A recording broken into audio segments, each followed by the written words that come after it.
Hey there, all my misters and misses. Today we're going to be reacting to the Fallout 76 presentation with gameplay, the perk systems, and a lot more in-depth look at Fallout 76.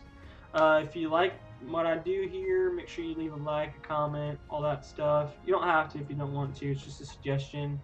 And it starts in about 5 minutes. So yeah, we're pretty hyped, pretty excited here. Hopefully it's not like Elder Scrolls Online, but it's not made by the same people, so I don't think it will be.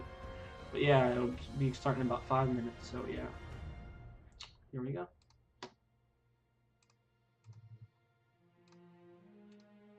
Alright, I'm back. Yeah.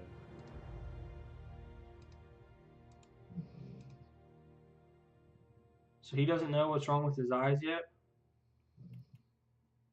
Yeah, he told me what the name of it was, but basically, I don't remember what it was called, but basically the cells in his eyes, some of them like are dying, some do anyways, cells die all the time, and then new ones come along, Yeah, but regenerate. those like are dying, but they're not kind of getting washed out of his system or moving away out of the way so the new ones can form. So basically, he's got like a white spots in his eyes from dead cells. He's got dead cells left over in his eye? Yeah. Oh god, that's scary.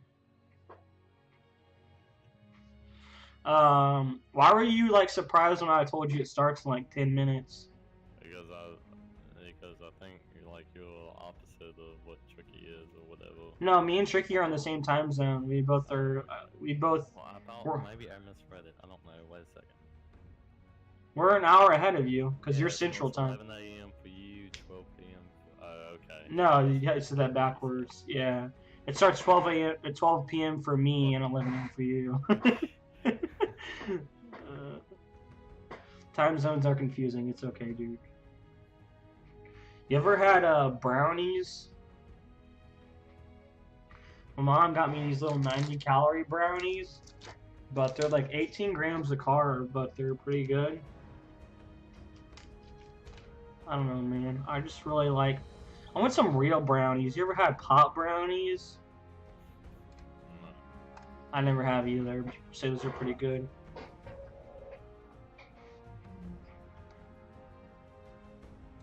I don't know if I should just put a shit ton of points in small guns or I should spread my points out around a little bit. 3 minutes.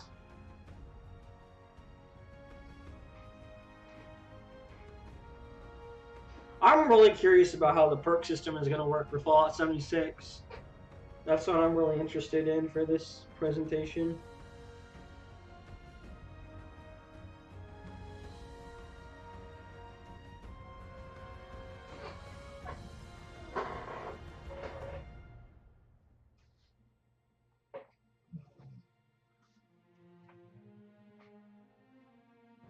Alright. How do I save this?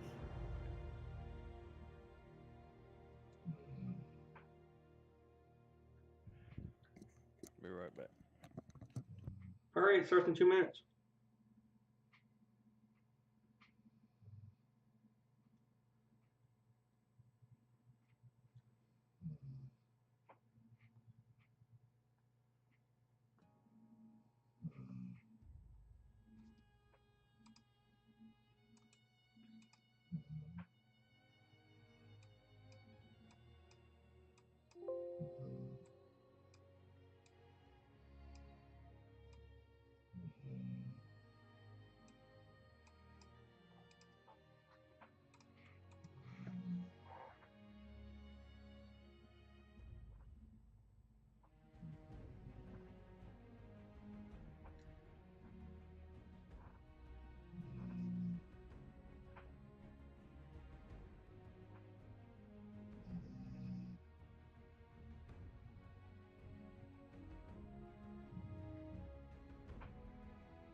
No, it's live.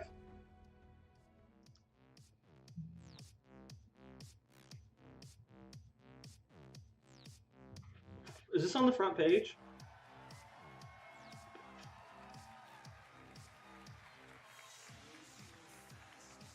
Oops, I'm missing it. What's up, Quake Con? Welcome to the Fallout 76 panel. You guys excited?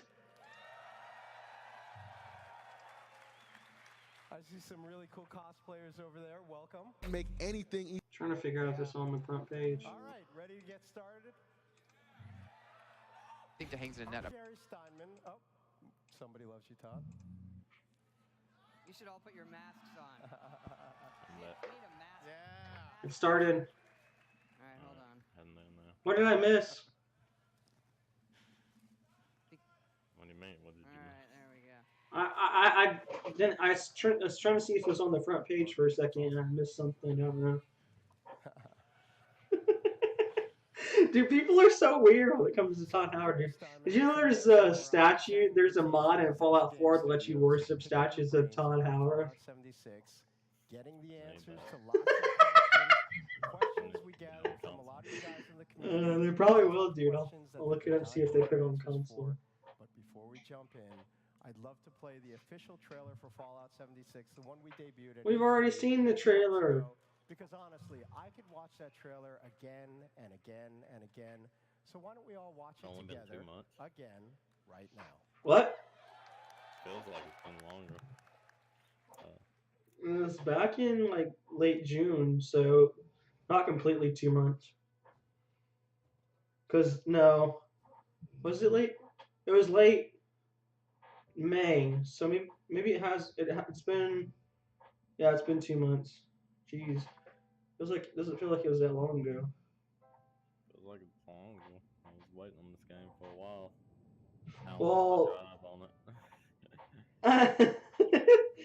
You know, they said that the beta is not a real beta because all your progress carries over. Like the beta is supposed to be the full game. So what you do in the beta will carry to the main game. It's not a beta in the traditional sense. Well, betas do that. No, not all betas carry over stuff. Not all, but that doesn't mean that's a rule. I don't know. I'd say most betas don't let you carry over the stuff you do. It's just a playtest. So that if the bombs do I think come, most of them our way of haven't, life but will endure. that doesn't mean it hasn't happened before. All the freaking Kokonas in chat.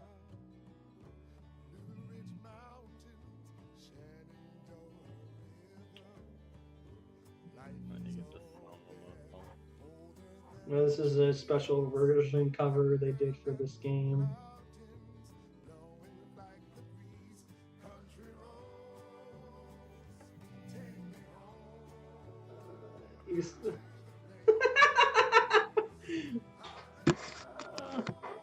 Just the freaking emotes people use whenever this song is playing just crack me up.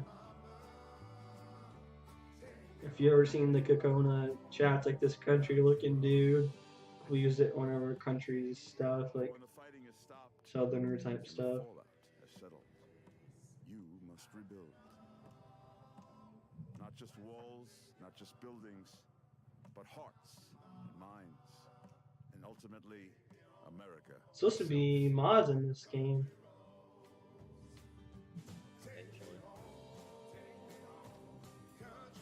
But you don't think there'll be mods at launch? 76, They said there won't be a lot mods at launch.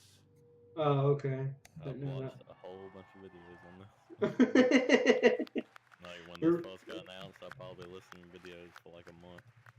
You really like this game, Fallout, huh? No, it doesn't. I mean, I was Everyone's pretty started excited clapping. for it, Seriously, but I got think I bought goosebumps. myself out on it. it's like a That was religious awesome. experience. You like a what? communal experience hearing people, watching some of you I sing bought along myself to the out on song. it. It's amazing. Yeah, stuck in our heads forever. So let's get started. I'd like to introduce the team here, starting with Development Director Chris Meyer, who also happens to be a local or extended local. You're right down the road in Austin. Austin, Texas. I've been there Todd since Howell, '95. dude. So What? it's a great Who gives city. a fuck Austin. about these guys? That's what I was thinking, dude. And of course, Game Director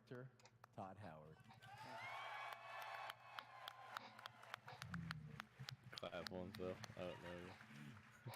So, And Gary. well, I introduced myself. Well, I'm Gary. Gary. Like a mugs. I want all the mugs. I promise.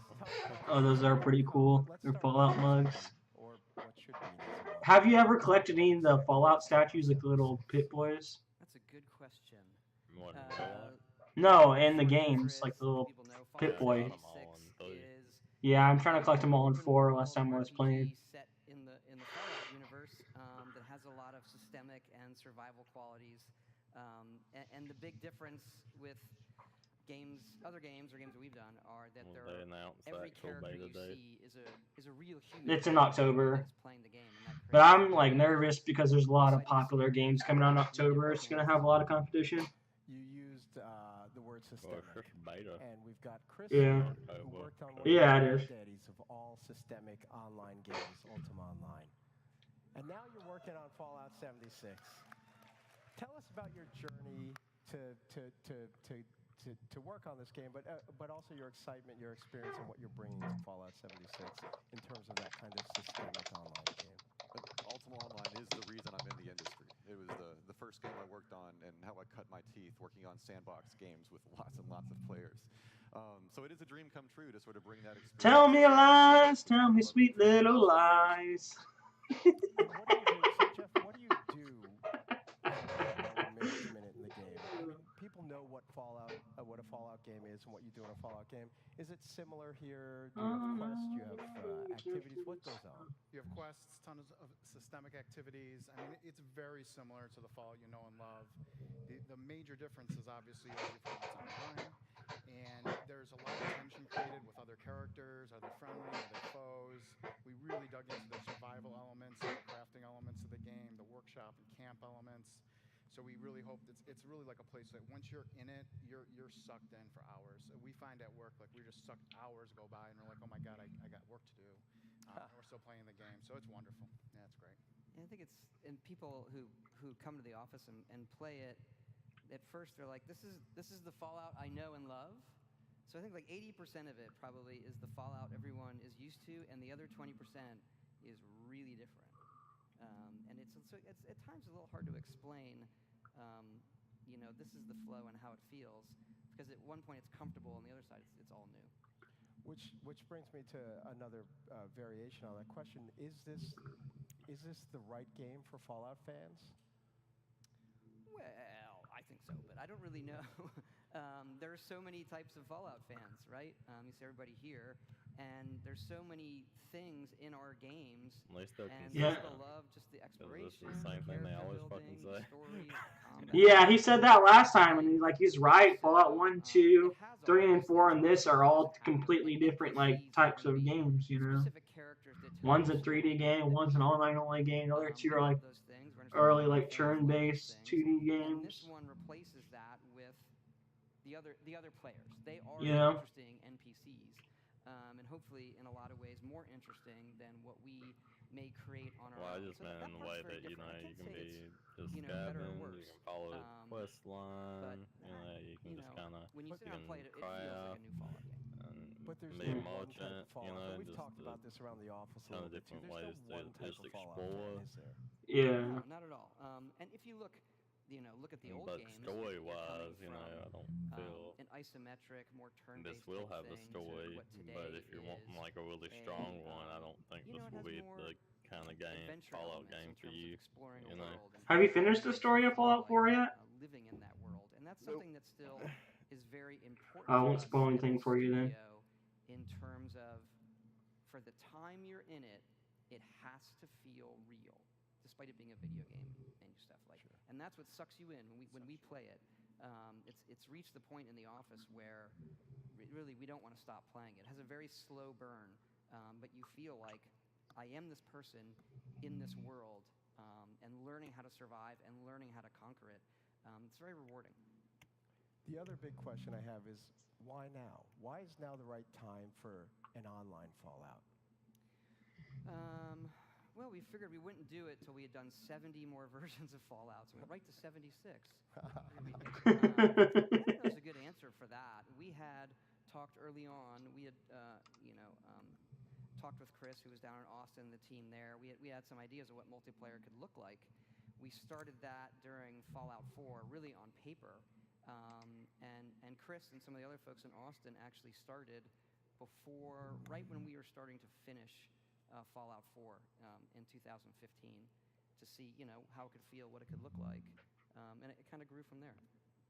Yeah, it was great. It was taking a game that we love, Fallout 4, and then actually grabbing some network code from one of our sister studios, id. We're using the Quake 3 networking architecture, which is great, and then bringing it into the game. And then this one is for you, Jeff. You've got to herd many cats in your role, and now you've got these cats that are not just in Maryland, and not just in Montreal, and not just in Austin, but yesterday we announced that we have BGS Dallas as part of the family. So you've got a team spread across North America.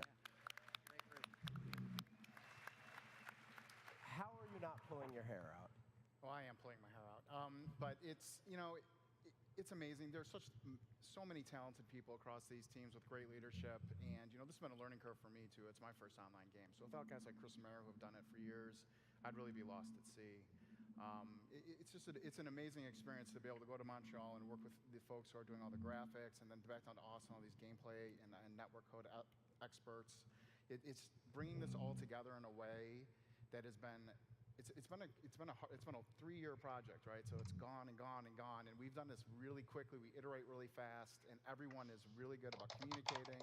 And we fall short here and there, but we all have what's best in mind for the game is always our number one thing, not ego. So we always focus on that goal, and we're so excited to share it with all of you. And for you, Chris, you recently joined, or relatively recently joined the BGS family. What's it like, the culture here, and how did you adapt to becoming part of the BGS family? Once I got over the awe of actually being a part of Bethesda Games franchise, they make franchises that I've loved forever, starting with Morrowind. After that, adapting to their culture. They're a very iterative studio, which I like. I love that we play the game every day, sometimes all day, and keep making improvements every time we make a new build. And it's a great culture, a great thing to be a part of. I love working with all of these guys. That's great. That's why they take so long. They're too busy fucking playing the game themselves. To be honest with Yeah, you, way too busy here, playing the I only game. saw this stuff maybe an hour ago, so it's still fresh to me too. Stuff about the character progression, perks, and whatnot. Why don't you tell us what Yeah, we're we about to see? look through the questions everybody has about the game. One of the big ones is, how does the character system work? Given that it's an online multiplayer game, so we have a bunch of stuff to show you all in the game. Hey, Chess! Chess right now! And we'll go through and explain it. One of the things that we're doing, we showed a little bit of it at E3. The You Will Emerge videos from our friends at Vaultec.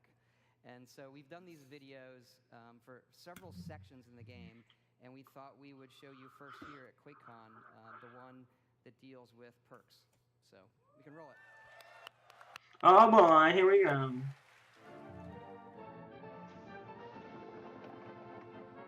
Oh, there he is, the Fallout boy. What's his name? Vault Boy? You will emerge. It is Vault Boy? Yeah. Oh, okay. Today's episode, being a better you. That's it.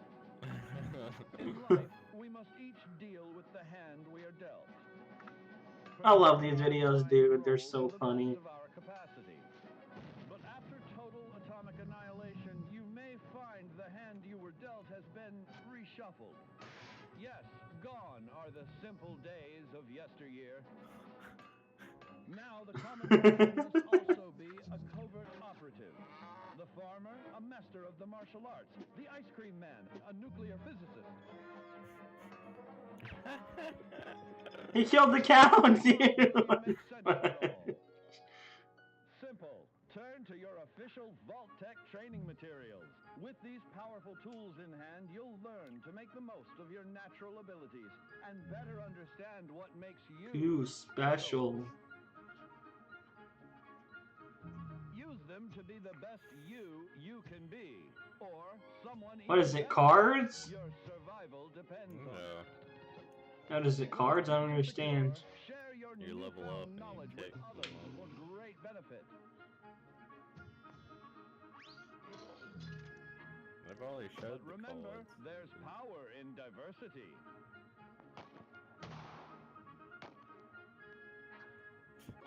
Sometimes who we are isn't a choice at all. In fact, at a particular they just point in your young install it life, with you them. may notice that your body has begun going through certain Ugh. familiar changes. No, it's not puberty, it's mutation. Thanks to Ugh. old pal radiation, your DNA has become more interesting. Oh, what the So there, fudge? you've now gained the unique abilities of a marsupial in exchange for a mild neurological impairment. What the hell? Now you've learned how to be a better you. You are completely prepared to achieve your full potential in the role of your choosing. What the fudge? Vault 76. It is your duty to carefully review your Vault-Tec provided films yearly to fully prepare for the day when you will emerge.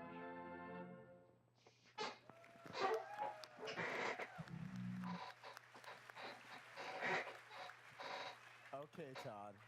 That was a lot of fun, but I think we all have more questions now. Yeah, it's we'll take a little bit of a deeper dive here, and there's a lot to go through, and we'll do our best to explain it. The video does a great job of selling the IDOC parts of it. The mutation part, is pretty fun. Your character can actually get mutated. What? The perk system and how you develop your character. We've done You just said he could get mutated. things there, but let's just jump right you in. haven't seen any of the And videos. show Oh, you listen to any a of the little bit videos. of character No, I did, when you but start. I didn't hear about this. You wake up in the vault. It's Reclamation Day. We have a full, customize your character like we've had before. It's even better now. And How do you get even better than the last customize your character? Oh, here come the tryhards in the chat. Let this go a little bit. You get to take your ID badge. We've added this photo mode in the game that's really, really cool. The photo mode allows you to change your field of view, zoom in, zoom out, and you'll see all the filters that are coming. Dang, this does look a lot more here when you take your badge, it's training better. for it. And then you can do it anytime you want out in the wild with your friends, with dead enemies, with live enemies. We've also added this to our load system. There's not a lot of loads in our game, but when you fast travel, there's a little one. And so any of the pictures you've taken there, pop up with a random deck along with our curated photos. We really, this came out of a game jam. We do these game jams in the middle of projects to see what new features we want to try to add in, and this was one of our favorite ones. Yeah, it turned out really, really great. And fun for socially shareable stuff too, even offline. You share it could with your friends. And so, again, you make your character as a whole host of it. You can take pictures where you want. You can also, anytime in the game, change how your character looks.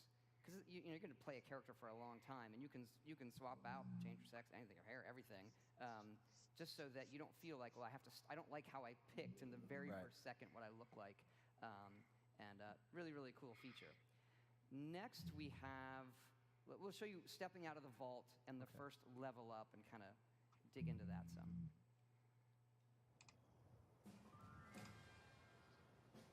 So if you hit level 2 when you step out, you kind of complete the initial vault thing. And the first thing you do when you level up is pick a special that you want to increase. If you played previous Fallouts, we have all the 7 specials. And after you pick the one you want to increase, you then pick a perk in that special. So here we're choosing Gladiator, which is a melee perk. And then are you getting something to eat? as you can see, the perk system, the perks are cards, and then you equip those. Yeah, I'm hungry. There's nothing to eat. I'll eat breakfast. Every special is a pool of points for the cards you want to equip, and each card has, I don't want to say mana. You didn't think to invite me? Point cost for how powerful that card is. You didn't get me something, or anything to invite me? For equipping it. Right. And is it flexible or Well, I'm hungry. Do you have Looks like I gotta eat my More on bag. that we can get into and show you how flexible. Get me it a is and why steak we made burger, some of the a choices double that we with did. cheese and Let's keep bacon. going, and then we can spend some time when we Sure. see Some a more fries. complete character. Just get me a burger or something. I don't know. Okay, this is a level up to I'm just level like, shut the Bye. fuck up. We're gonna show you. So we picked some more cards. But we wanted to show you how the cards themselves link up. Okay. So you can pick that card again. So by picking What happened? What I and miss? combine that card with the other They're one just showing to the- create a more powerful version, but it costs more points. So Right. sometimes you may decide, well, I only want the 1-point version equipped for my character build. You can only have 7 perks at a time. Because I'm using my strength stats.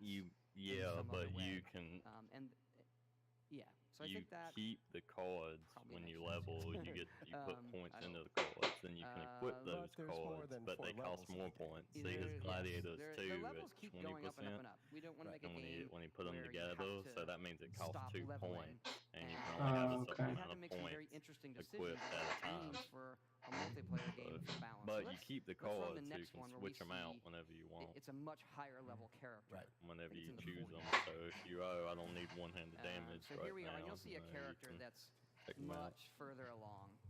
Picking Oh, charisma. level We can talk about 42, charisma. damn. Is interesting. Yeah. Whoa, they got a bunch of Perk that lets perks in this people game. interact better with groups. Oh, what the fuck? That's so funny looking. And so you can Oh, pick any I'm perk excited that for this you game meet again. the requirements for when you level up. There's no random. Oh, you can have more than Here's what one it looks perk like when on the each characters are thing. fully Okay, leveled. that Yeah, makes You sense. up the it has to cap do with for each your special to 15 level. from 10. That allows better balance for which cards you're equipping, and the cards right now go from 1 point up to 5 points in power. And then as you level up, more cards become available. I've got a bunch of questions about that, but I want want on there and no? chat a little bit. Keep going. Okay. But I wanted to ask about charisma. Should I ask that later? About We can talk about that now. Yeah. yeah, Chris. How does charisma work in an online game? If we're not talking about NPCs that you can influence, what does charisma do for you?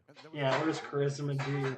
Amongst the team, to try to figure out what do we do with charisma. But it made sense in a multiplayer game that a player that invests points in charisma and collects those cards, they can share those cards with their teammates. So we've developed a system where that player that invests can become the person that makes your entire team more powerful by sharing those cards. We did throw a few cards in there for the single player. I think we have one as Lone Wolf, as I recall. Lone Wanderer. Oh, Lone Wanderer, right.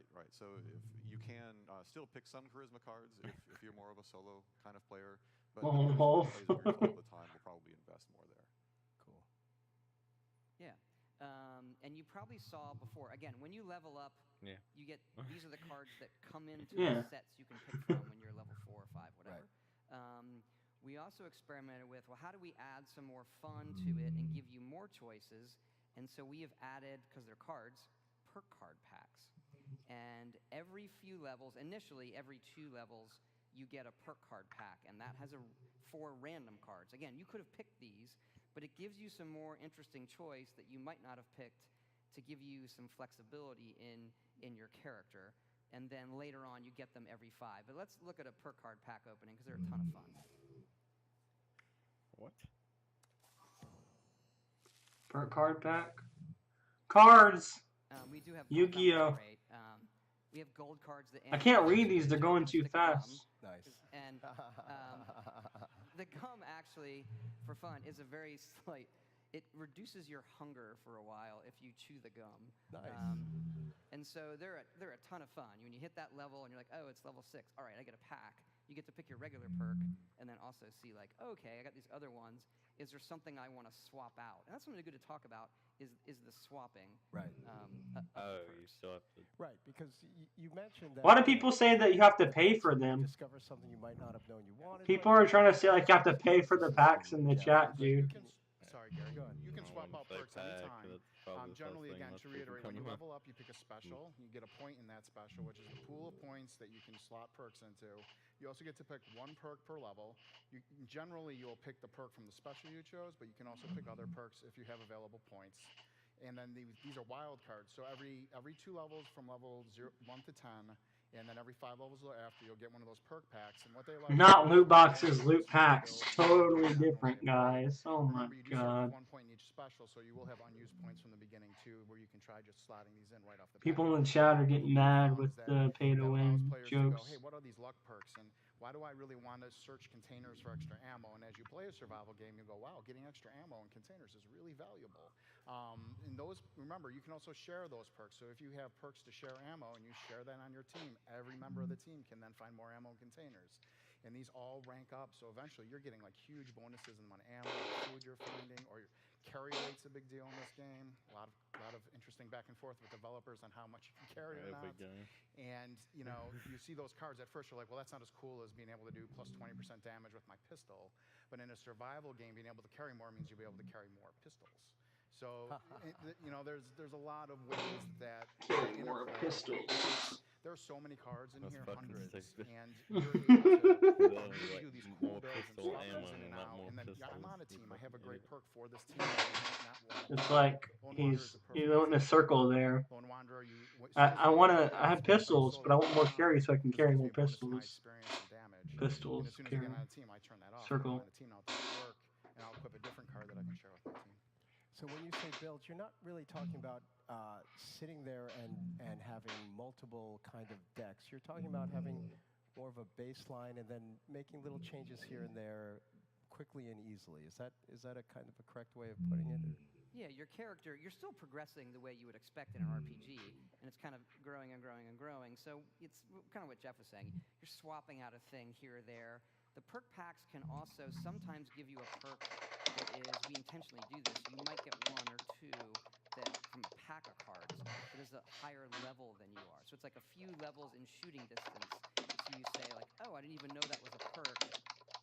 Maybe I want to pick agility on my next level up because the game is giving me this other perk and I just want to try it out.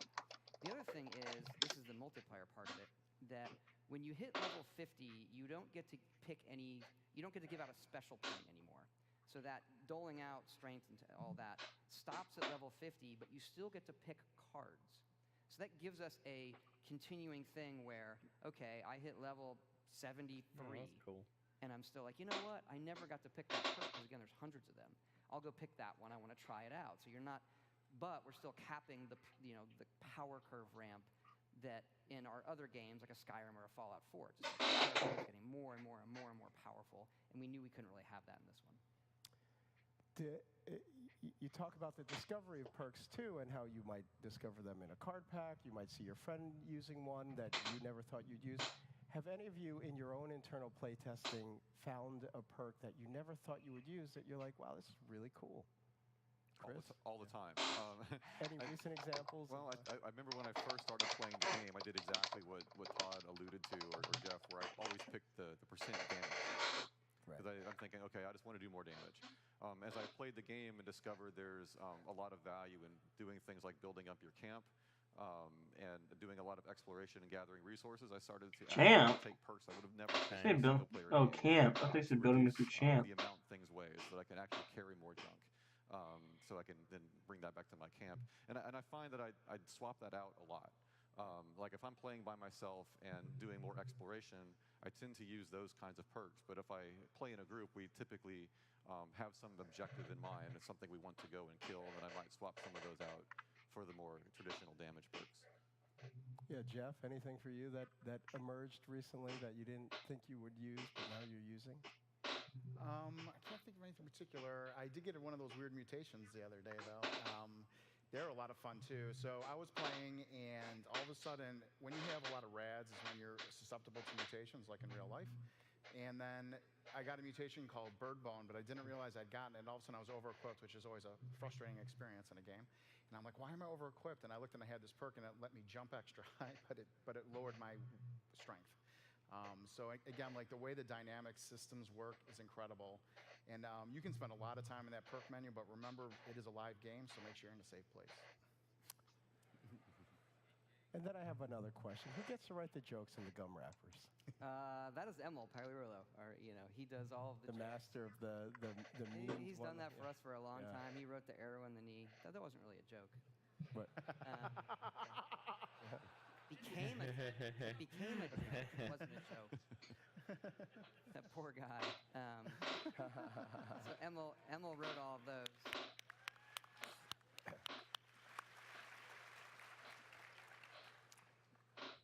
So let's switch gears. I want to get to some of the questions that we've gathered up from the community. I'm going to call this the Thunder Round. Usually we do a lightning round, but we've got a half hour here. We're going to take our time. We're going to thunder through some really tough questions that we gathered up from the community. Let's start with the big one, the beta. Now, you guys want to play, am I right? Why can't you let them play any sooner, Todd?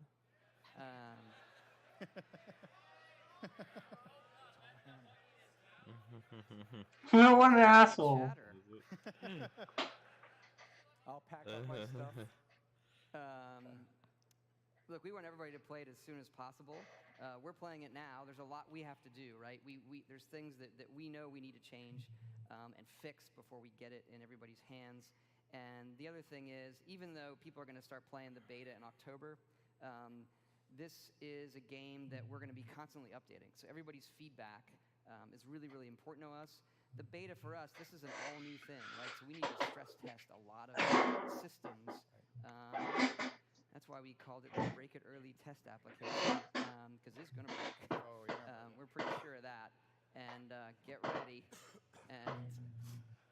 And so it's really, we need to make sure we're ready for everybody comes in, it all crashes the first moment.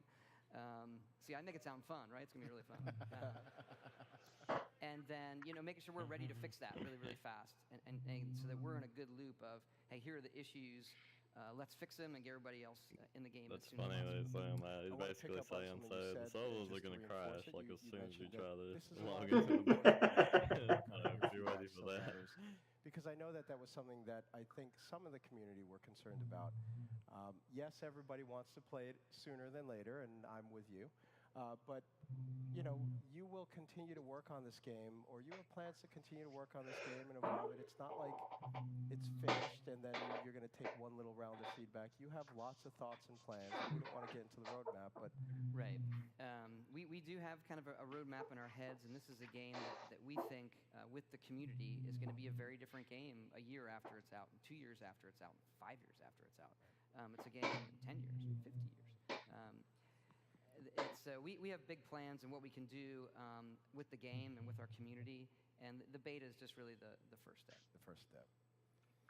The next big one, PvP. I think everybody is excited, anxious, concerned, highly anticipating, nervous. You've talked about it a little bit here and there, but why don't you just take it from the top? How does it work? What's the deal with griefing? How are we going to be able to enjoy our Fallout game? Or how am I going to be able to screw up somebody else's Fallout game and get away with it? Or any variation on that? I'll just leave it to you to... This is why I don't go on Reddit. That's right. All right, we will do our best to sort of... They said this is why I don't go on where we're Reddit. coming from with PvP. We agree with those. Like, we have folks in the office, we have that debate, is it a... what is it? Where do we want the players kind of driving force? Is it a PvE world thing? Is it the other players? And for us, it is both. How can we do both? And so the first thing we'd say is that we want this element of danger. It sounds weird to say without griefing, which is like, okay, those things are often in conflict. So right now, and you've seen it in some of the E3 videos, when you shoot somebody, you do a little bit of damage. You don't do full damage. It's like an It's like slapping somebody in a bar. Like, you want to fight? That's annoying. But eventually, you're like, yeah, I think we're gonna. And so you do little bits of damage. If you engage, then you're doing full damage. And there's a cap reward based on the player's level. So if the player's really high level, you're going to get more caps from them than if they're low level. If you want to, after each one of them dies, you can seek revenge, which doubles the incentive. So the guy kills you, and you're like, well, that was annoying. Then the game says, hey, if you want to seek revenge, I'm going to give you the double reward. It's like, okay, maybe I want to engage in that. How does the vault system or VAT system work, though? You don't want to engage in it, right? Someone's coming up to you, and they're slapping you and slapping you. And you're like, I really don't want to do this right now. We have a lot of ways you can get away from that, but we still like it where they do, if they keep going at it, they have the ability to kill you, which sounds terrible, right? Could be like, why would you do that?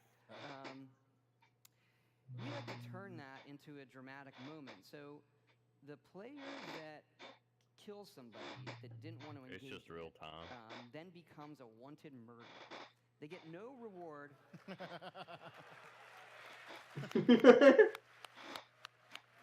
Yay for wanted murderers! That's like the first applause. He's like, of the what the fuck is wrong with you guys? So there is no reward. You get no caps. You get no XP. You get nothing for becoming a wanted murderer, except for the kind of social incentives people have online to be assholes. Right. Which evidently. Very nice. So Very what nice. do we do with that?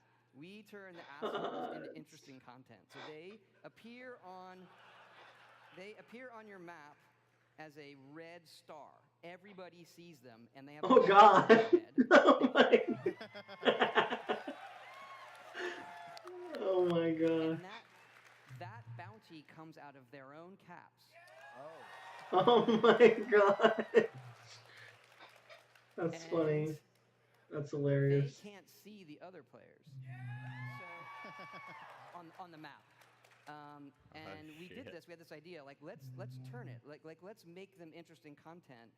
And it is when this happens, when anybody murders somebody while we're playing in the office, everyone sees on the map, and it is like it's awesome. Like Yeah, that's one of my favorite stories there. So the other day we had a big test, internal test, and we had played for hours. And towards the end of the test, I had leveled up. I had actually started early, and so I was higher level than a lot of the other people. And I saw that red star, and I was almost about to log off, and I was like, oh, now I'm going to get somebody. So I had built a sniper rifle, right? I found a hunting rifle on a super medium scope, and I extended the barrel, and I was like, I finally get to use this. So I fast traveled near them. Now on the map, remember, you see where they are. It's not super up. It's a little relative, so it's not super pinpointy, but you'll know generally where they are. So I'm sneaking, because when you sneak in our game, your appearance on the map disappears, no matter what state you're in, except for wanted. So my pip doesn't appear, and I'm sneaking, and I see him in a building, and I see him moving around, and he comes wandering out, and I took his head off with my sniper rifle. And he drops down. I go running up. I loot his junk. I danced, took a picture over his corpse, and logged off.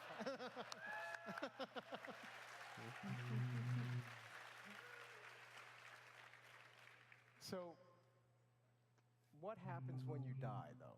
What happens when someone kills you? Like, That sounds pretty funny. Like, if I decide to engage, or even if I don't engage, am I punished if I die, or there's got to be something? For a long time, we tried testing where there was no punishment at all. And that took all the sting out of death. People used it to their advantage to travel back to various points, and it didn't feel right. Yeah, that doesn't seem right. I was hoping that would be the case. To make it too punitive, because we do expect people will die, and there's no save games like a single-player game. So what happens when you die is you just drop your junk, and junk isn't worthless. You need junk to build things in your camp, or to make better guns, or to make better armor. So what it does is it creates a loop where you go out and explore, you create some junk, and if you happen to die, that's all you drop. You don't lose your awesome power armor or any of the guns that you've collected. But then you have to make a decision. Is like, was that enough junk that I need to go back and get it, or is that something I can live without? And what people will do is they'll go back to their camp and they'll put their junk back in their stash. I think griefing will be harder though, because like if you have with stashes as well. So if you have a squad like sorry. So just enough so it'll sting, but not enough so that it'll really deeply hurt. And it's also a little bit of a reward. So mean. If you manage to kill somebody, there's usually something there with them. Nice. And the thing with junk is it's nothing that you can't just re-get by if you just keep playing. Like that's that pile of it. If you just start exploring, you'll collect more. So it's sort of like, well, that was sunk time. Do I want to go back and get it? And that happens on PvP. So if you do kill somebody, their junk drops and you get to pick it up. You get the caps from them. Right. You can take the junk, but yeah. But it's just a little grindy time, and you got it back. It's just, we like it. We put it in. It's just enough to make it where before you head into a dangerous area, before this, you would just run into a dangerous area. You don't really care. There's no penalty to death. It's like you just fast travel back. And then once we did that, it's like you just stop a little bit. Like, well, don't want to take a moment and like collect myself, store the junk before I head into danger. If anyone remembers Fallout 4, screws are very valuable. So if you've got screws in your junk, you want to store them. Yeah. You can't decide between like this awesome looking gun or a desk fan. They both have equal. How does respawning work, by the way? If you die in a dangerous area, but can you respawn anywhere? What goes on there? Respawning always takes. You can respawn anywhere you've unlocked, just like Fallout 4. You can fast travel wherever you'd like. The closest point to you is free, and the entrance to Vault 76 is free. Beyond that, you have to pay caps based on how far away it is from you. So if you decide you want to take that opportunity to go way far to a corner of the map, you're going to pay a small caps cost. You know, speaking of the Vault, going back to PvP, it doesn't kick in until level 5. So that gets people into the game a little bit and understanding it before people start saying, hey, do you want to fight? Do you want to fight? Because otherwise they'll just hang out. Because everyone comes out of the vault. So you would just like set up your camp and all the turrets. That happened for a while. They're like, I got the game.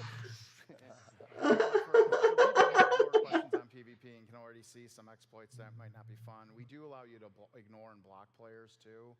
So you can actually, when you die, or at any time, honestly, but especially when you die, we have an option there for if you're just done with that, you can ignore them for that session. Then they can't see you on the map. They won't be able to still mess with you generally, unless they can find you. But this is a very big game. It's very hard to find people unless you know exactly where they are. You can fast travel easily. We also are entering a pacifist flag, so your bullets won't do that slap to people. So you don't have to worry about, I'm fighting something, some idiot jumped in front of my bullets and tried to get me in PvP. We're allowing you to turn that off too. People were abusing that in the studio. Yeah. The pacifist flag. Well, no, they would wait till you go shoot a creature and they would jump in front of the bullet. Right. Yeah. We our QA team, I asked the QA team of several hundred people during one of our sessions to be the biggest assholes they can one session. We got a lot of good notes out of that, of things we need to fix. QA knows how to play the game. Yeah, they know how to play. I do have one more question about PvP, which is if you are a higher level character with higher level armor, higher level weaponry, how do I even have a chance? And I get the slap mechanic, but if I want to engage and I'm a lower level character, am I just going to get destroyed instantly? We struggled with that. So what we've done is there's two sort of power curves. You have the usual power curve against creatures in the world that you're used to in our games.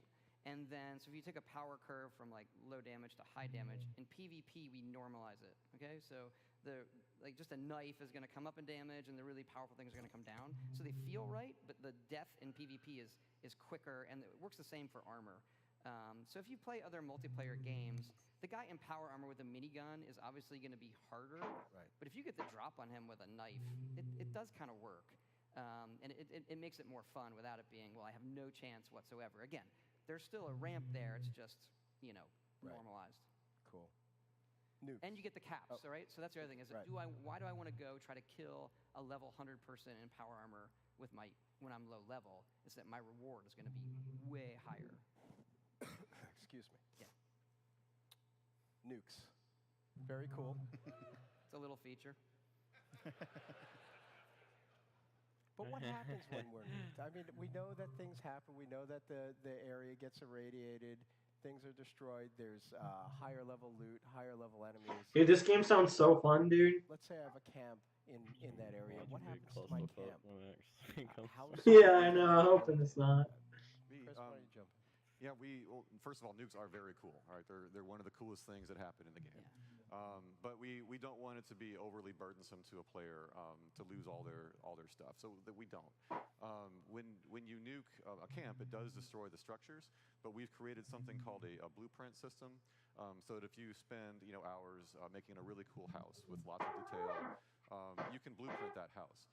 So it's very easy. Oh, that's to awesome. in the event that it gets destroyed by a nuke.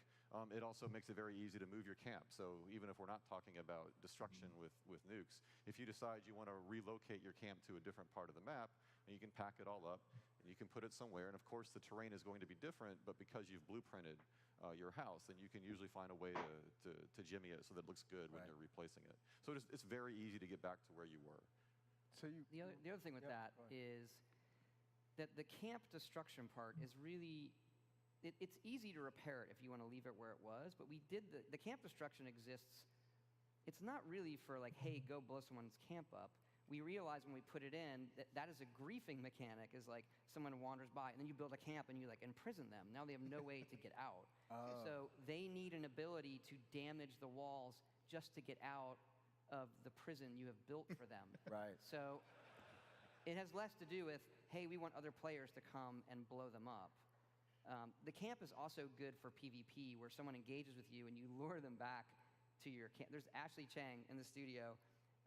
You can build like musical instruments, and he built his camp, and he's sitting in the middle of a road playing a tuba. He's on this platform, and he had built all these turrets in the foliage you can't see, and everyone's playing tuba, like, and then the turrets go, and he's just like killing everybody. He's like the whole time. It's awesome. I forget where I was headed with that.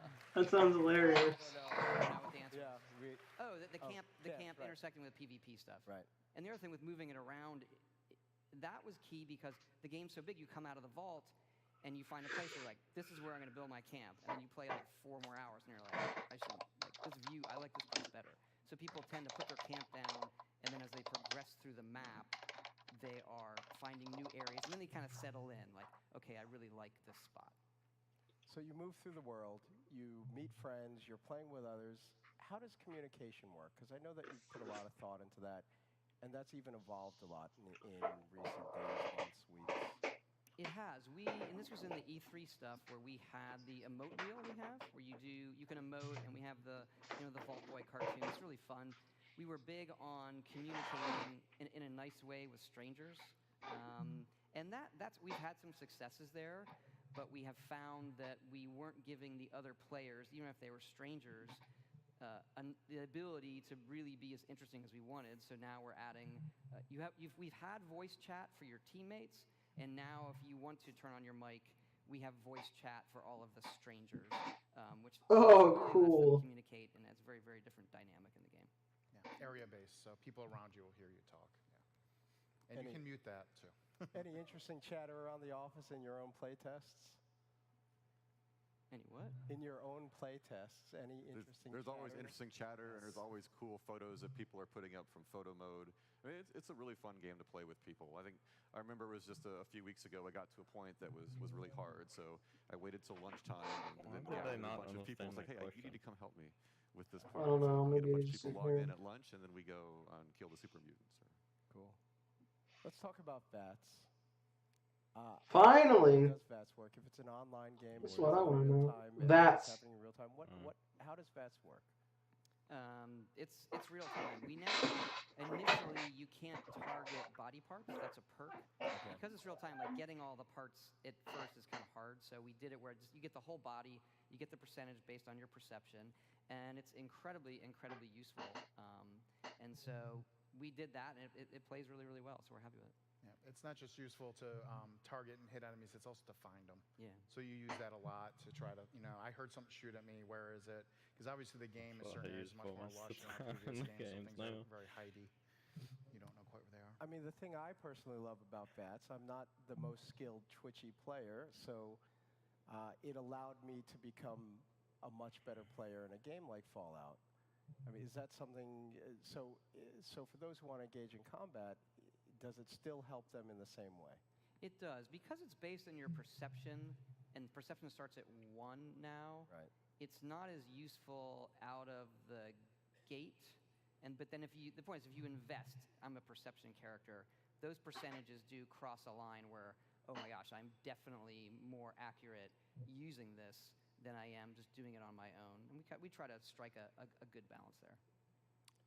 An easy question. I think we might have even mentioned it in the past, but who's doing the music for Fallout 76? Enon Zur, who's done the music for other games. He's amazing. The soundtrack is spectacular. Yeah.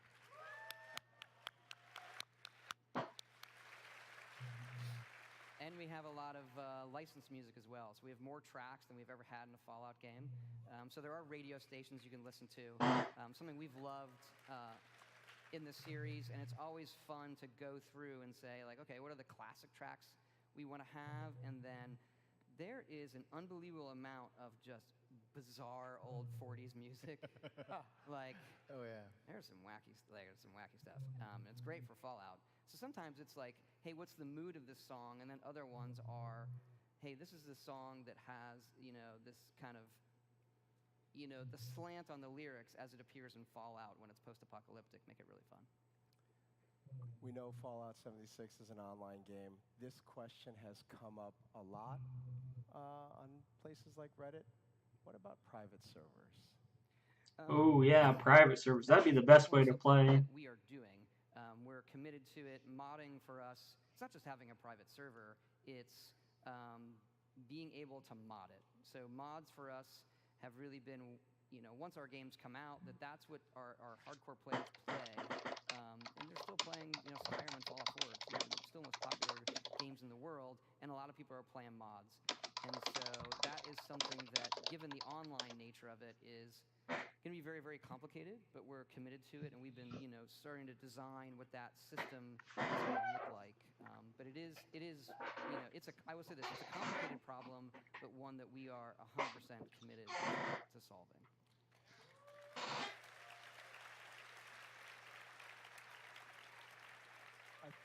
I think that wraps us up. I think we got through the questions we had.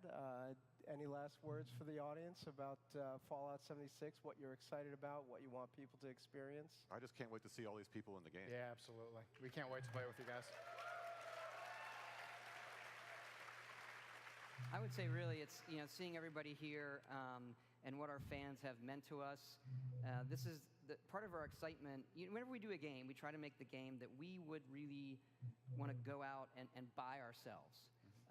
And this one is very, very different for us. We know it's different for our fans. It's also the first game that we can really experience with them. And Right. that part of it is really important to us. And I don't think people really understand how exciting that is for everybody at all the studios. It's exciting for all of us. Thank you, Todd, Jeff, Chris. Thank you for being here. Thank you all for being here. Thank Fallout you. comes out. Fallout 76 comes out November 14 on PlayStation 4, Xbox One, and PC. We'll be sharing a lot more information soon. Thank you, and a big round of applause for our panelists. Thank you.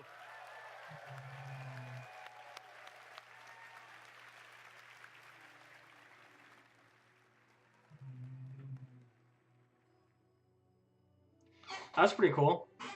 I thought the whole griefing system was very interesting and how they did it. Like, how that's something I've never heard of before, where you become a wanted murderer. I think Red Dead did something similar to that.